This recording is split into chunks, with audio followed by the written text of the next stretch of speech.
বিসমিল্লাহির রহমানির রহিম। দর্শক, আমরা এখন কথা বলবো ইট কোম্পানির মালিক এমএমসির জনাব আব্দুর রহিম।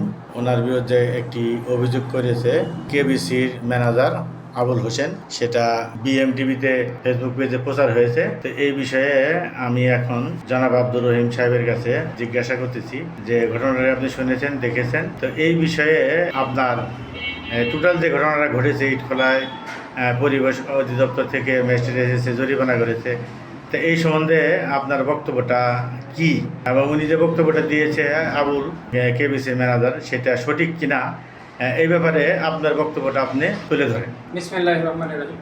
আমি আব্দুর রহিম। ওই দিন সম্ভবত 31 তারিখ আমরা সকাল 8টার দিকে আমি এবং গোবিন্দল ব্রিক্সের আবু মিয়া, জিবিসি কোম্পানির মজনু মিয়া, আরও 3-4 জন লোকসহ আমরা আমাদের সমিতির কার্যক্রমের জন্য আমরা ফুটনগর যাই। সেখানে যে মালিকের সাথে আমরা কথাবার্তা বলি, আর ওইখান থেকে 2টা ব্রিক ফিল্ডে কথা বলে আবার যাই আমরা জামিরতে 4টা ব্রিক ফিল্ডে, ওইখানে যাই, ওনাদের সাথে আমরা কথাবার্তা বলি।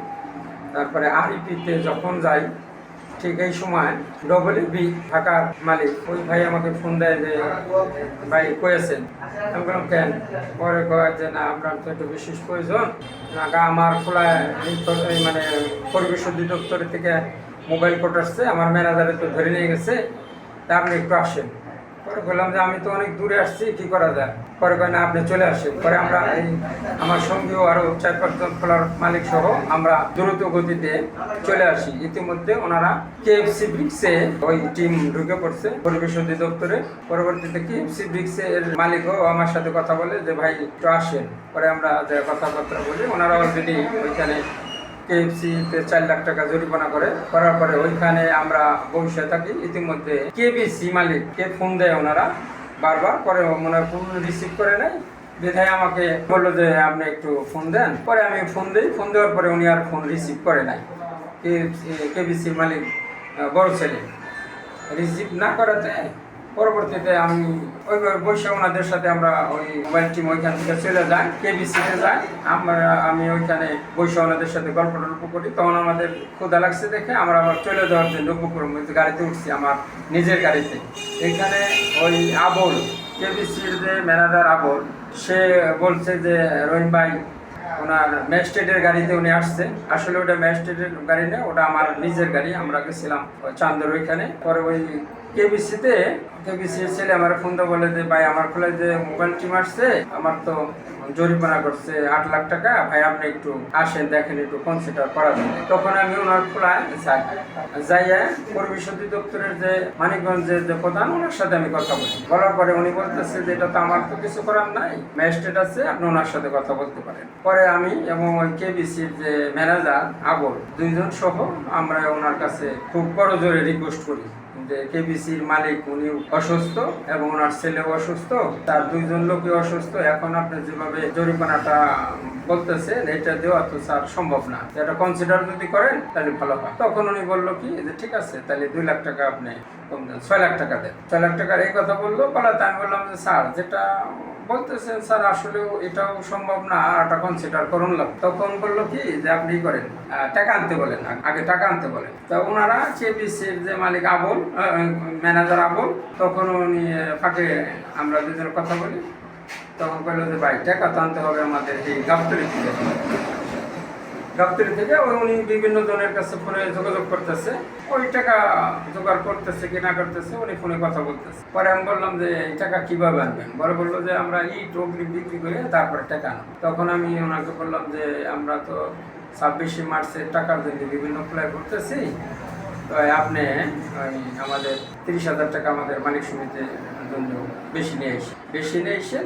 এই কথা বলার পরে আমরা ওইখান থেকে কথা বলে ওনার ম্যানেজারের আর একটা প্রতিনিধি লোক নিয়ে এই মোবাইল টিম এখান থেকে চলে যায়। যাওয়ার পরে উনি গাবতলী গেছে বা কোথায় গেছে এটা আমি জানি না।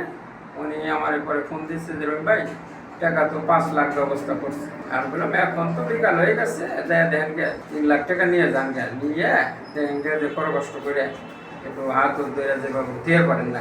এই কথা বলার পরে ও কইলো যে তাইলে আর 2 লাখ। আমি বললাম আর 2 লাখ আপনি অন্য জায়গায় সরাই রেখে যান, আর যদি নিয়ে যান তাহলে গোপন রহন লাগবো। পরে কয় তাহলে আমি সরাই রেখে যাই। তো এই কথা বললে উনি গেছে, যাওয়ার পরে উনি কয় লাখ টাকা উনি জরিমানা কত টাকার ওনার রিসিপ্ট দিচ্ছে বা কি করছে এগুলি আমার সাথে আর কোনো কথাবার্তা উনি বলে নাই। এই হলো আমার মূল বক্তব্য। আর উনি যে বলতেছে যে রহিম ভাই ঋষি বাড়ি থেকে আমি টাকা দিছি, তাই আল্লাহ জিন্দাজের করে বলি উনি ওইখানে উপস্থিত এবং আরো লোকজন উনি যে টাকাটা আমার 2 লাখ টাকা দিল, কিসের বিনিময়ে দিল এবং কি কারণে দিল, ওইখানে আরো লোক উপস্থিত আছিল নাকি? আমি তো ঋষি বাড়ি যাই নাই। উনি আমার কাছে কিভাবে ঋষি বাড়িতে আমার টাকা দেয়? আমি তো ঋষি বাড়ি যাই নাই। আমি ওই দিক দিয়ে আমার গাড়ি নিয়ে আমি মানিকগঞ্জ গেছি। আমরা যে ক্ষুধা লাগছে প্রচুর, আমরা হলো তোরা যে আমরা খাইছি আমার সঙ্গী আর লোকজন সহ। আর আমার সাথে জিবিসি মালিক ছিল, ওনারও জরিমানা করছে উনি আমার গাড়িতে ছিল। তারপরে হাবু ভাই রাস্তা থেকে নাইমা গেল। তাই আমরা যে গেলাম, আমার গাড়িতে আরো 3-4 জন লোক ছিল। তাই টাকা দিলে 3-4 জন তো অন্তপক্ষে সাক্ষী থাকবো। তো তাদেরকে উনি বলুক যে রহিম ভাইয়ের টাকা দিছি, এই লোক উপস্থিত ছিল।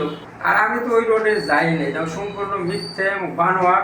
এটা হলো শুধু কিছুদিন এই যে সিংহের উপজেলা ইটভাটা মালিক সমিতির একটা কমিটি নিয়ে পক্ষে বিপক্ষে এখানে কিছু লোক দুষ্কৃতকারী তারা এইটারে ব্যাপক হারে ছড়াইছে এবং আল্লাহরে হাজির নাজির করে ওই লোক কখনোই আমাকে টাকা দেয় নাই এবং এই বিষয়ে আমি ওনার সাথে কোনো কথাই বলি।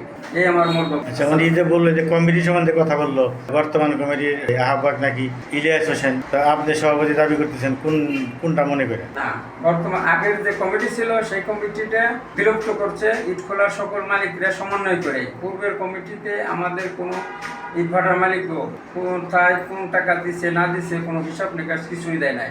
না দেওয়ার কারণে পরবর্তীতে মালিকরা ভিতরে ক্ষিপ্ত হয়ে পরে আমারে বলে রহিম ভাই আমাকে সকল লোকজন নিয়ে ডাকে একটা নতুন আমরা ওই পূর্বের যে কমিটি ওই কমিটি বিলুপ্ত করে দেন আর নতুন আহ্বায়ক কমিটি করে পূর্ণাঙ্গ কমিটি গঠন করে। সেই সুবাদে সেইভাবে পূর্ণাঙ্গ কমিটি গঠন করা হয়েছে। আর পূর্বের কমিটি ওটা বিলুপ্ত করা হয়েছে। এটা ইলিয়াস ভাই আগের কমিটির সভাপতি ছিলেন ইলিয়াস। বর্তমান কমিটি মানে কে সভাপতি আর কে সাধারণ সম্পাদক? বর্তমান কমিটি যেটা ঘোষিত নতুন, সেই কমিটির সভাপতি আমি আব্দুর রহিম, সাধারণ সম্পাদক হলো শাহাবুদ্দিন মেম্বার, আর কোষাধ্যক্ষ হলো হাবু ভাই। এরা অরিজিনাল মূল না। বর্তমান কমিটিতে প্রত্যেকটা মালিককে নিয়েই আমরা কমিটির মিটিং এবং আলোচনা সমালোচনা যাই করার দরকার আমরা করছি। যাই হোক, আপনার বক্তব্য শুনলাম। তাহলে আপনার বক্তব্য হইলো যে আপনার বিরুদ্ধে অভিযোগ করেছে, সেই অভিযোগের ব্যাপারে আপনি আসলে কিছুই জানেন না, মানে ভিত্তিহীন। না, আমি যেটুকু জানছি সেটুকু আমি প্রকাশ করলাম। মানে আপনি যেটুকু জানেন অর্থনৈতিক লেনদেনের বিষয়টা সম্পূর্ণ মিথ্যা এবং বানোয়ার। আপনার কথা হলো যে অর্থনৈতিক লেনদেন হয়েছে, তখন আপনি ছিলেন না এবং এই বিষয়টা আপনি জানেন না। না, তো উনি যেটুকু বলছে এই বিষয়টা মিথ্যা কথা এবং এটা উনি বানোয়ার ভাবে বলছে, এটা আপনার বক্তব্য? জি। তো যাই হোক, আপনাকে অশেষ ধন্যবাদ। ডিএমকে নিউজের পক্ষ থেকে আপনাকে স্বাগতম। এবং একটা জিনিস খেয়াল রাখবেন, বর্তমানে সিঙ্গার হরিরামপুরের মাননীয় সংসদ সদস্য ইঞ্জিনিয়ার জনাব মইনুল ইসলাম খান সহ বর্তমান গভর্নমেন্ট অবৈধ মাটি কাটার বিরুদ্ধে অভিযান চলছে।